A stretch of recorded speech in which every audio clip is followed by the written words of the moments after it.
I messed up by getting tested to donate a kidney to my wife. Original post. I decided to get tested to see if I could donate my kidney to my wife of 6 years. We have 2 kids together, 4 female, 2 male. My wife got sick just after our son was born, and I was in need of a kidney transplant. We checked with her relatives and none were a match or a viable donor. So last week I got tested. I knew it would be a long shot, so I decided to get tested to see if I could donate. I got a call the other day saying that I was a match. The doctor then said something about wanting to do additional testing due to some information from the HLA tissue test results. I didn't think much of it and agreed. Then the results came in. I was shocked and confused. He explained that because of how DNA information is passed down through generations, a parent to a child could have at least a 50% match. Siblings could have a 0 to 100% match, but it was rare to have a high match as husband and wife. I asked what does that mean, and he said that my wife and I have an abnormally high match percentage.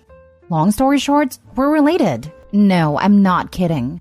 I was put up for adoption before I was born, placed into a family that moved across the country. I knew I was adopted, but we didn't have any information about my bio family as it was a closed adoption. I met my wife by chance 8 years ago. I was on a trip from work and she was working at the site I went to. We worked together for a week, exchanged numbers, and kept in touch. I was sent back there 3 more times that year, and each time we became closer. I was given the opportunity to be transferred out there in a new higher paying position in a different department as hers, and the rest is history. I don't know what to do moving forward, but I know it may be wrong. She is my wife and the mother of our kids. This post is probably going to get removed, but it is all true. Edit. All of my family's from my adopted parents. My parents adopted me 2 minutes after I was born. Even their name is on my birth certificate. They have not told me anything about my bio parents and don't have any info. Her family is not a match as stated above. Most of her family has low match potential or can't donate due to medical or other reasons. I am 2 years older than my wife, and I do know that my wife was born when her parents were late teens. Now for the top comments before reading the update. You already have kids and they are assumedly healthy since you didn't mention any crazy abnormalities. If you're happy, you're happy. Donate the kidney to your sister/wife and continue being great parents to your children. Look at a bright side. You can give your wife many other years to live, and your children a healthy mother they can grow with. It's a miracle. Maybe you are related, maybe not. Who gives a damn? You can save your wife, dude. That's what really matters. Like you said, there is also the chance they are not related. No point blowing a good marriage up over a possibility. Hello, I'm a clinical laboratory scientist working in a histocompatibility and immunogenetics lab, aka transplant lab. I do the testing to find out if recipients and donors are matches through genetic typing, donor-specific antibody testing, etc. What a doctor is talking about is likely haplotype mismatches. When doing HLA typing, we are looking at haplotypes for the class 1 and class 2 genes you receive from each parent. When we are comparing a non-biological donor to a recipient, there can be a few haplotype matches due to population frequency, or no haplotype matches. When comparing a biological donor to a recipient like siblings, they have a 50% chance of being haploidentical. Parents are always haploidentical to their children. This analysis tells us how likely organ rejection could be. So, if you are haploidentical to your wife, you are biological siblings. If it's only a few haplotype matches, you could be cousins, or potentially not related and it's random assortment, meaning you got lucky. But I can't say what the answer is without seeing the haplotypes myself. I also want you to know that it is possible that that doctor is talking out of his butt. Transplant medicine is a very new science that is still being developed today. Some of the doctors that I work with are extremely knowledgeable and know way more than me about this science. But some of the doctors that I work with, I frequently wonder where they got their degree. So don't blindly trust this guy. You should probably see a geneticist for confirmation. Now for the update. Yes, I do have bad grammar and spelling. Yes, I'm stressed and freaking out. Yes, I can play the banjo. No, there were no genetic tests when we got married. Our state stopped that in the 90s. No, my wife has never been stuck in a dryer, but she once got stuck under the bed. Joke. The reason I did not go into much detail is to try to not be so specific that I or my wife might be recognized. Well, the front page of Reddit didn't help with that. Thank you all for your comments and feedback. I didn't respond to them, but I did read all of them. The reason her family couldn't donate was that close relatives had some medical issues that prevent them from donating. Examples: high blood pressure, diabetes, cancer, heavy drinkers, and more. I wanted to be tested because we needed to find someone. The doctor said it would be unlikely, but wouldn't hurt to try. I was freaking out after I got the news and had to get outside advice. When the doctor said that the percentage was abnormally high and that we might be related, I kind of zoned out and started to piece things together in my mind. My parents live 8,000 miles away.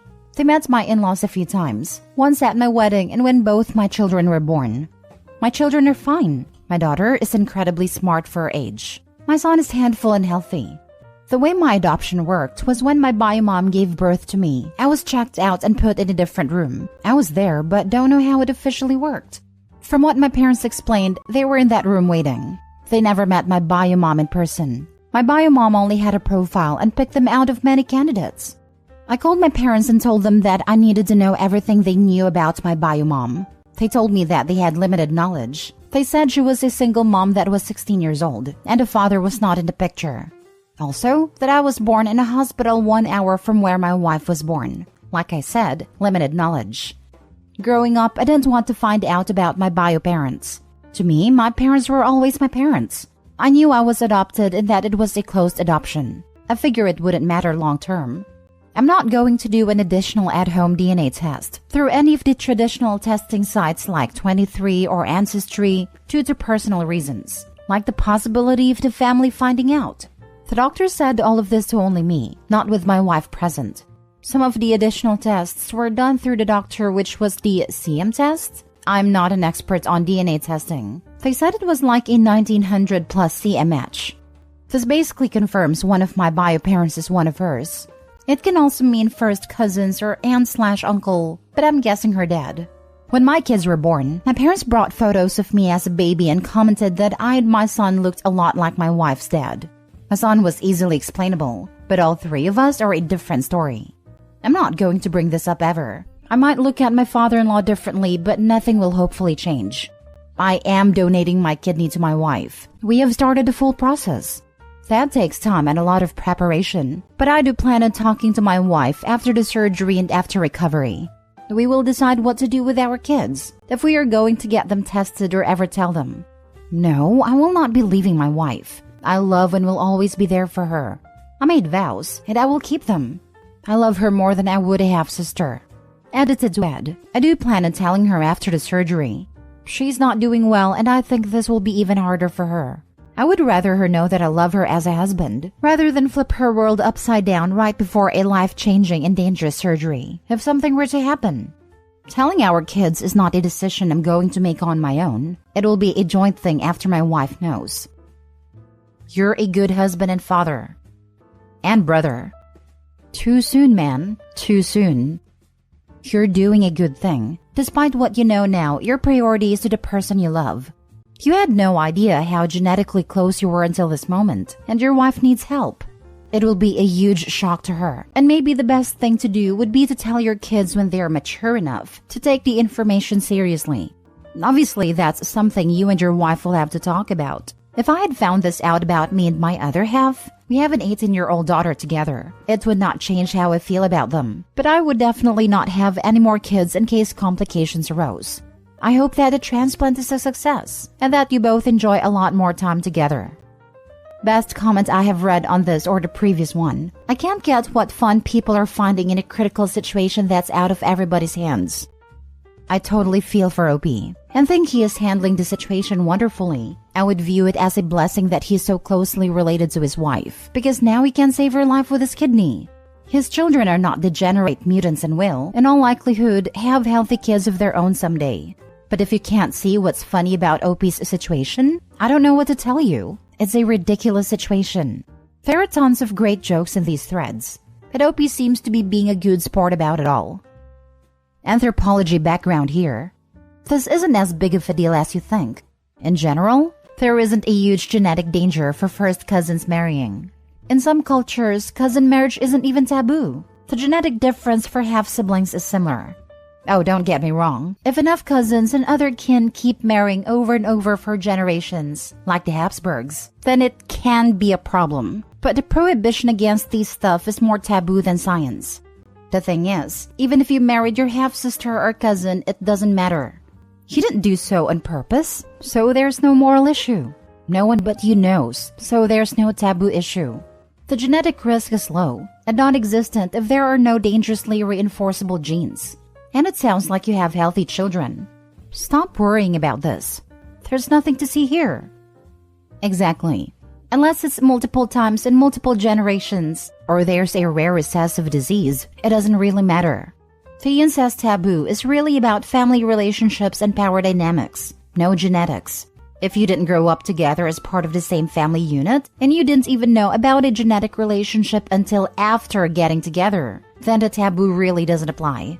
Some people may still have a visceral reaction because the taboo is that deeply seated, but when you think about it logically, the reasoning falls apart.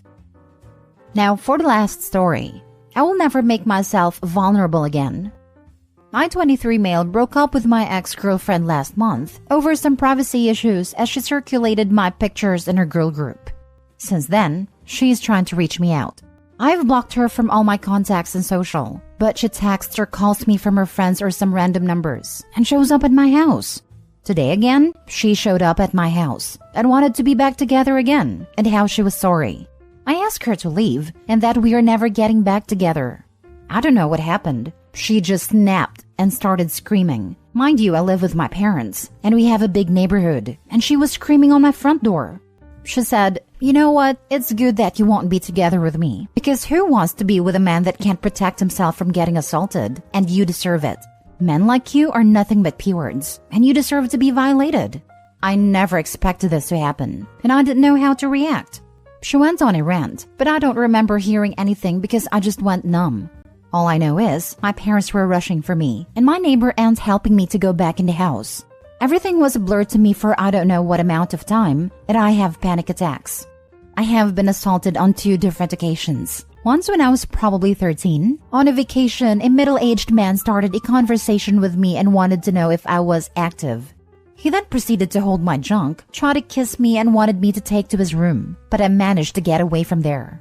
Second was when 19. I was in college. I used to live in a studio apartment and befriended a couple next door.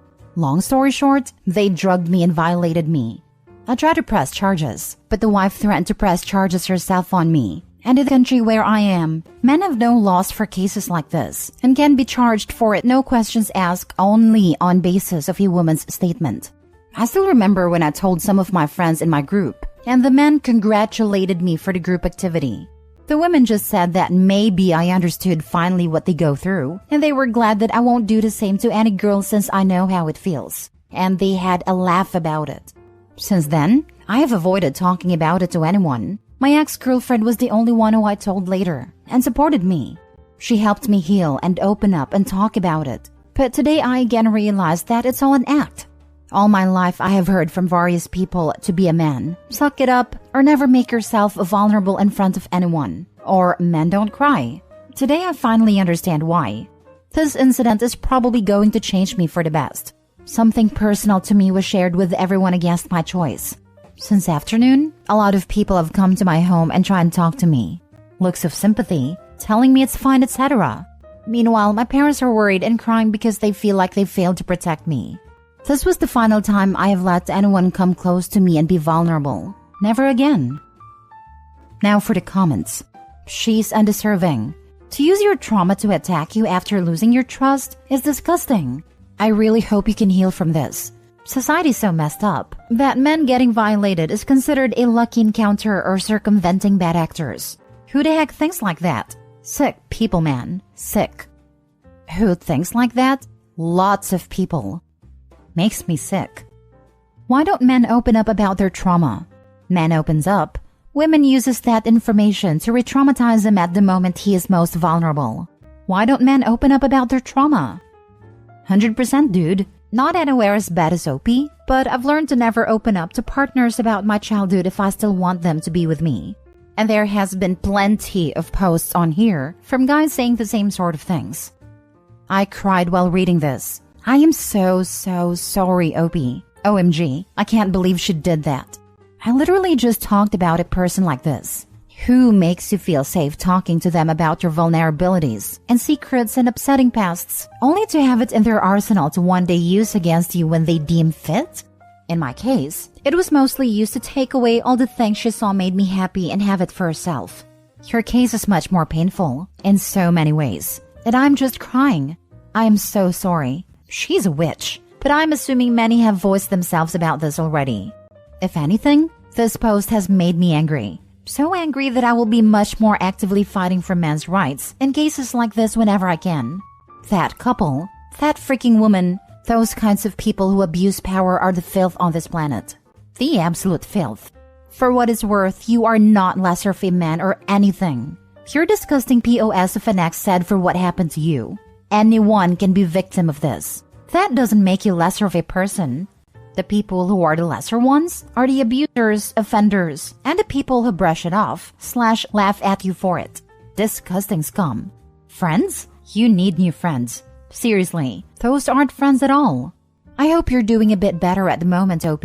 I know this goes against what your news stands in life, but if you ever need to talk about anything, I'm always open, and whatever you convey will stay between the virtual walls.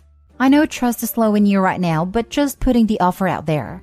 I wish I could give you a big hug. You deserved nothing of what you told us. Wishing you all the love and support in the world. Take it from a man that was victimized at 18 by a gay person, and also fathering my 15-year-old niece who was victimized under 4 years of age. I personally am afraid of my reaction to this kind of verbal mistreatment because I feel my reflex will be to witch slap her. I'm not kidding. Anyone says this vile garbage in my eyes deserves an organized beating. My aunt, mother, and sisters would be at a chick's throat for this kind of evil behavior.